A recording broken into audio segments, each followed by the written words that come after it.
A psicóloga. Sua casa, com Joemile Nunes. Muito bem, Joemile Nunes. Joemile Nunes, como é que tá você? Tudo bem? Bom dia. Bom dia, eu estou bem. Como é que vocês estão? Tudo em paz, minha querida. E a todas. Então vamos nós. Joemile Nunes, nós vamos falar, como eu falei agora há pouco, sobre a questão da violência doméstica, nas questões psicofisiológicas que envolvem a euforia, a fissura e a abstinência. Eu estava olhando aqui um artigo que diz o seguinte, inclusive tem a ver com o que eu falei antes de ir para o intervalo. A ingestão de bebidas alcoólicas também engloba uma gama de desculpas dadas pelos homens com o intuito de justificar os seus atos, como se o consumo de bebida alcoólica isentasse o homem de suas responsabilidades. Em realidade, o consumo de álcool não muda a personalidade da pessoa e a tendência de comportamento agressivo.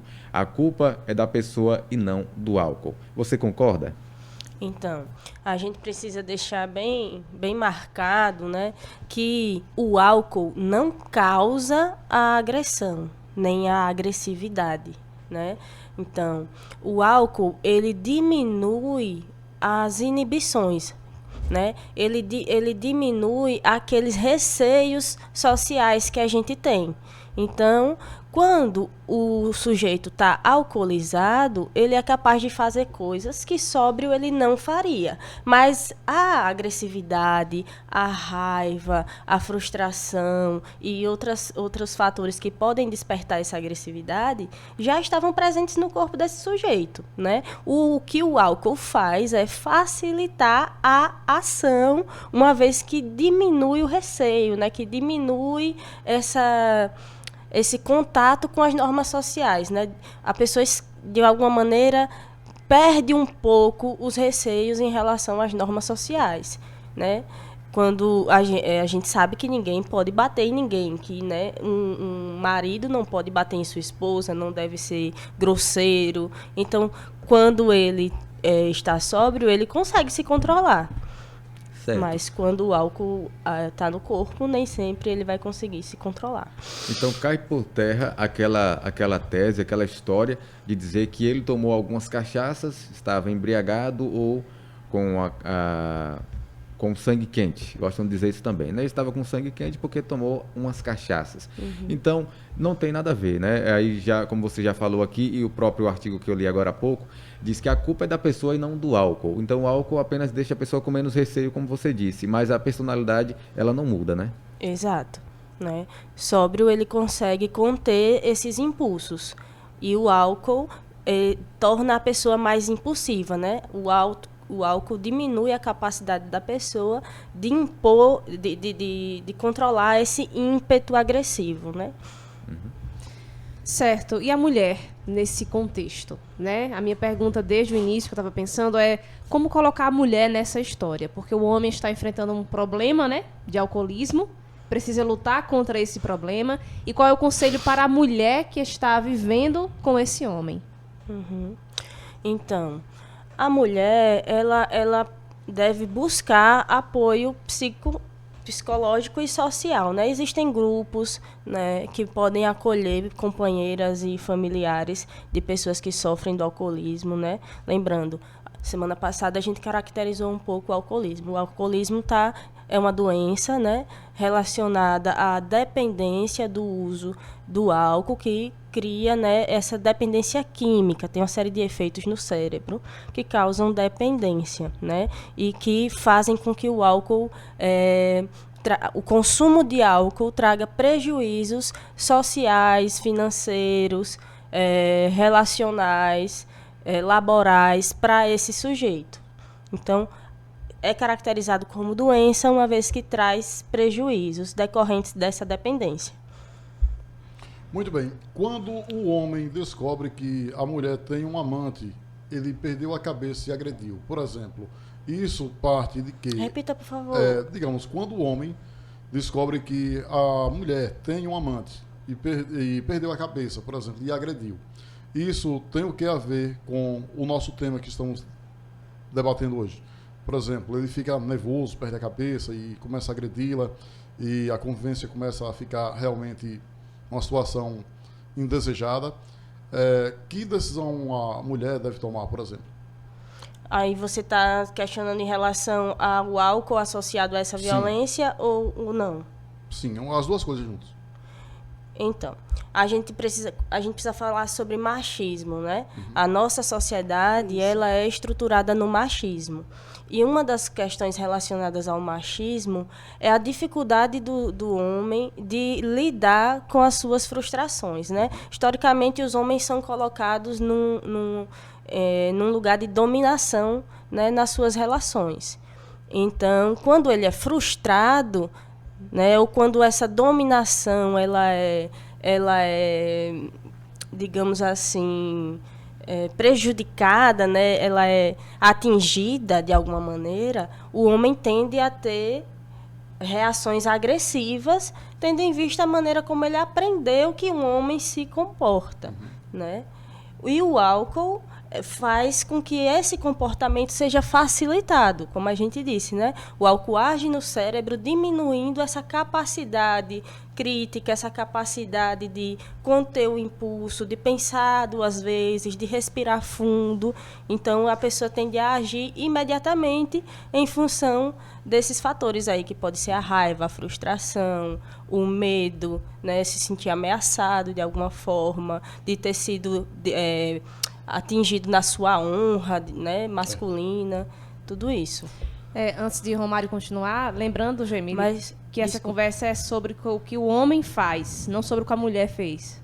Claro, claro. Né? Você perguntou o que a mulher deve fazer. É muito difícil a gente dizer o que uma pessoa deve fazer, né? Existem políticas que se colocam, né, para dar algum tipo de atenção a essa mulher, né? Tem a questão tem a Lei Maria da Penha, tem as medidas protetivas, tem uma série de coisas. Que aí daria mais uma série de conversas, né? Se essas medidas realmente protegem, se essas mulheres são bem acolhidas quando vão fazer as denúncias. A gente sabe que existe uma subnotificação muito grave em relação à violência doméstica. O que a gente tem que afirmar é que o machismo mata. Né, que o machismo mata imediatamente e progressivamente. A mulher, ela não pode ser violentada porque ela descumpriu um acordo com o seu companheiro. Né? A fidelidade é um acordo. Quando você tem um companheiro, uma companheira, você combina que vocês vão guardar fidelidade um ao outro. E ninguém tem direito a agredir ninguém porque um acordo foi descumprido. Mas nesse caso também acontece de se um dos dois não tomar a decisão, é claro que a tendência é que essa violência sempre ela vá aumentando dentro de casa, né? É muito complexo, né, dizer como as pessoas devem conduzir essas situações. Mas a minha recomendação enquanto psicóloga é que essas pessoas, né, tanto o agressor quanto a vítima, busquem acompanhamento psicológico para que eles possam construir caminhos de possibilidade para si e para essa relação. Certo. A Isabela fez uma pergunta agora há pouco para você. Como é que a mulher deve se defender? Como é que ela deve se comportar quando o marido estiver nesse processo aí do alcoolismo e fazendo esse tratamento? Foi mais ou menos isso, né, Isabela? Isso, e vou até fechar a sua pergunta, muito bem lembrado, Romário, porque nós mulheres, Joemile, somos ensinadas a ficar e a aguentar. Então, Exato. ficar e aguentar um alcoólatra? Então, é difícil dizer o que as pessoas devem fazer, né? Como eu já havia dito. Então, a minha recomendação, mais uma vez, é que essas mulheres busquem grupos de apoio, né? Existem alguns grupos de apoio no Brasil que cuidam dessas mulheres e familiares, inclusive os Alcoólicos Anônimos, talvez seja o grupo mais acessível na nossa região, né? Também conseguem fazer o acolhimento dessas pessoas. Os Alcoólicos Anônimos não são só para os alcoolistas, né? Eles também conseguem dar algum acolhimento para essas mulheres e familiares. Certo? que as mulheres busquem acompanhamento psicológico, né? Que elas tenham um espaço onde elas possam falar sobre isso, questionar, né, essa crença de que deve ficar e aguentar. Não é verdade que ela deve ficar e aguentar. É uma escolha, uma decisão de acordo com as possibilidades de cada um. Né? Que as famílias possam, né, se unir e acolher de maneira respeitosa e sem julgamentos essas pessoas que estão nessa situação de tamanho sofrimento, né?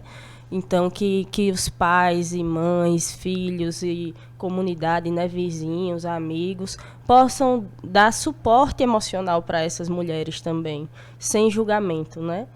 Não é uma situação fácil, não é simples simplesmente se separar, simplesmente sair da sua casa, sair do seu casamento. Isso envolve uma gama bastante complexa de fatores, certo? Joemília, nós já sabemos que o homem alcoolizado, né, que o álcool pode deixar o cara como você disse, menos receoso, né, com as consequências depois. E quando o indivíduo está no processo ali de tratamento, está na abstinência, por exemplo. A abstinência pode também provocar violência contra as mulheres em casa, pelo companheiro? Sim, a abstinência, ela tem uma série de características, né? Desde características físicas até características psicológicas, né? Então, uma das coisas que acontece na abstinência, né, que está um tanto relacionada à violência, é que a abstinência causa confusão mental, mau humor, irritabilidade, inquietação, e facilmente isso pode se transformar em violência, em agressões, né? A mulher que está ali próximo acaba sendo esse lugar onde ela acaba depositando essa agitação, né? Essa inquietação, esse mau humor, todos esses sentimentos que ele está nutrindo em função da intoxicação, né? É bom lembrar que o álcool é uma droga, a pessoa fica intoxicada. E quanto mais ela tem o uso nocivo do álcool, mais o corpo vai perdendo a capacidade de metabolizar essa substância. Então, conforme a pessoa mantém um uso prolongado e nocivo do álcool, essa substância vai trazendo problemas para o organismo, que vai piorando tanto durante o uso, como vai piorando o uso. Durante o uso, a pessoa tende a ficar, né, mais vulnerável.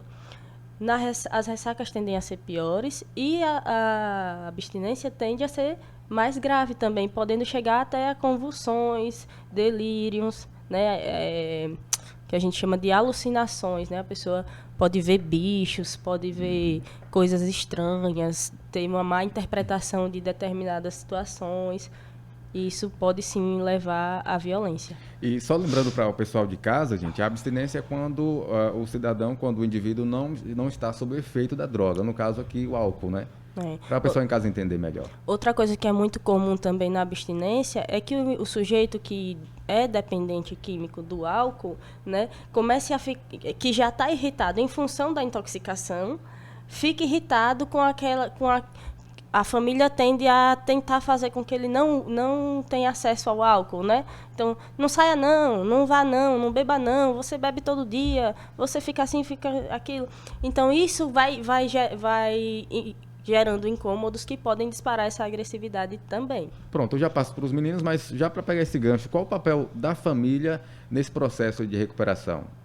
Então, como é um processo muito complicado, tendo em vista como o álcool age, né, na capacidade de decisão da pessoa, na capacidade de raciocínio, de escolhas, a família precisa buscar ajuda profissional, né? Aconselhamento profissional com médico, com psiquiatra, né, com psicólogos, que possam acolher esse sujeito e encaminhá-lo para os tratamentos adequados, que seria medicamentoso e psicológico. Muitas vezes é necessário, inclusive, né, em casos mais graves, a internação hospitalar ou em clínicas de reabilitação. Só que esse processo entre identificar a dependência, né, identificar o vício e conseguir levar a pessoa para o tratamento é bastante complexo. Então, se a família puder contar com apoio profissional, isso pode ser um tanto quanto mais, né, possível, digamos assim. Até porque essa questão de julgamentos, de críticas por parte dos familiares não ajuda em nada nessa recuperação, né? Então, muitas vezes é necessário observar se confrontar está tendo efeito, né? Se eu confrontar o meu familiar, o meu esposo, que está em abstinência ou que está alcoolizado, está surtindo o efeito que eu espero. Então, se eu observo que eu falo e não adianta, se eu observo que eu falo e essa agressividade se volta contra mim, talvez eu precise me afastar mesmo, parar com esse comportamento, porque eu não estou conseguindo ajudá-lo e ainda estou trazendo um problema a mais, né? Então, observar que efeitos você quer com as suas ações, como para tudo na vida. Que efeitos você quer com as suas ações e se as estratégias que você está utilizando estão sendo, né, favoráveis, eficientes. Muito bem. Um alcoólatra, por exemplo, sente ainda os sintomas clássicos, que já foi falados aqui, da abstinência, ao ficar sem consumir a substância. Por exemplo, suor, a tremedeira, a ansiedade, nervosismo, por aí vai, né? Isso mesmo. E, digamos, para um alcoólatra deixar, por exemplo, de consumir, ele passa por um centro de recuperação, como a gente já vimos, por exemplo, na região, alguns centros de recuperação. Lá nesse centro existem palestras, há, por exemplo, remédios para deixar de beber? Sim, o tratamento deve ser medicamentoso e psicológico, né? Em casos mais graves é necessário a internação em hospitais ou em clínicas de reabilitação para que tenha esse acompanhamento, né? Tanto psicológico, que às vezes acontece através das palestras, ou do acompanhamento de um terapeuta, né? Psicólogo, ou de um terapeuta ocupacional. Vai variar de acordo com a metodologia de cada lugar, mas de maneira geral é necessário ficar observando como é que está se comportando, né, a pressão arterial, o fluxo sanguíneo, como é que está. Então tem que ficar fazendo testes para entender como é que esse indivíduo está se comportando com a medicação, se está tendo efeito, em que medida ele está desintoxicando. No caso, as palestras ajudam mais até do que o medicamento, porque eu, por exemplo, já tive a experiência de acompanhar muitas palestras, por exemplo, em frente à residência de alguém da minha família, existia um centro, por exemplo, de recuperação de pessoas alcoólatras. E aí eu e toda a vizinhança, a gente via muito quando eles iam para as reuniões, aquelas palestras, e eles comentavam depois, né, sobre o que era passado ali, as experiências, a troca de experiência de um para o outro. Então, realmente, a gente acompanhava muito sobre esse assunto tão delicado que é o alcoolismo. Não, o tratamento é feito em conjunto, né? Nem só o medicamento, nem só as palestras. É importante que esse tratamento seja multidisciplinar, porque muitas vezes, se a pessoa não estiver medicada, ela não vai conseguir nem assimilar aquela palestra, né? Uhum. A mesma coisa em relação ao medicamento. O medicamento dá à pessoa a condição de estar no presente, de desintoxicar, mas é preciso que ela entenda quais são as questões emocionais que mantêm essa relação com o álcool, né? Que função o álcool está desenvolvendo na vida dela. Então, se é porque eu tenho uma mágoa muito grande, se é porque eu tenho uma tristeza muito grande, uma frustração, que sofrimento é esse que eu estou tentando aplacar com o álcool, né? Que eu estou tentando neutralizar com o álcool. Uma paixão mal resolvida pode causar isso? Dependendo da intensidade do que esse afeto está causando, sim. Não, é porque eu já vi, por exemplo, alguns exemplos mesmo de pessoas comentarem que já bebiam porque não tinha sido correspondido ou correspondida no amor, e muitas pessoas levam por esse caminho aí, e realmente a gente sabe que vivemos em um mundo complexo, né? Uhum. Então, as questões emocionais não podem ser julgadas, né? Para uma pessoa pode ser uma bobagem, mas para outra é extremamente intenso. Então, assim, as questões afetivas devem ser tratadas com o devido cuidado e atenção. Então, uma paixão mal resolvida pode ser fonte de muita tristeza, angústia, ansiedade para algumas pessoas. Tá certo. Joemile Nunes, muito obrigado. Um ótimo final de semana para você. A semana que vem a gente continua com esse assunto? E aí, o que é que vocês acham? Precisa continuar? Vamos continuar, Então tá bom. né? Tá certo, Vamos então. fazer mais um capítulo. Tá bem.